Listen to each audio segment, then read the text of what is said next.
Okay. Activity number 5. So, ito yung gagawin ngayon natin. So, balik tayo kay AutoCAD. Punta tayo sa top view. Tapos, paste lang natin yung object na gagawin natin. Yan. Okay. Medyo malaki pala ito. Ito natin. Yan.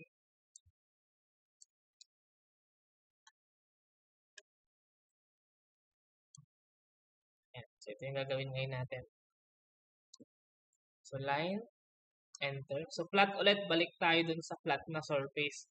Pero, may inclined part naman siya dun sa magkabilang view. So, hanapin nyo lang yung view na pinakamadali siyang i-3D. Tapos, yun yung gagawin natin. So, ngayon, gagamitin natin is top view. So, ano yung haba nito? 13. Enter. Tapos, yung haba ng side, 5. Ayan, ito yung 5. 5. Enter. So, both side, merong big 5 kasi symmetrical naman yung object. 5. Enter. Okay. So, bali yung height niya, ang height is 8. Yung total height.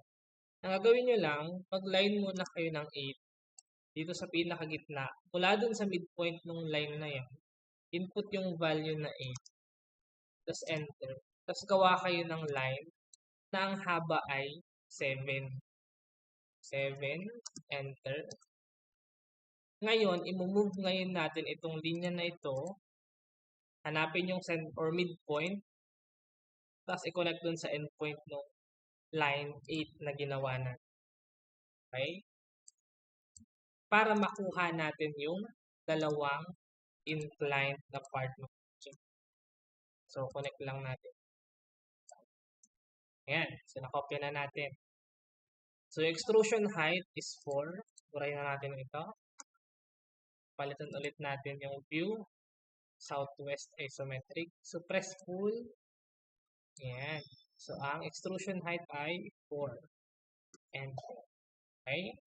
So, ito na yung ating activity number 5.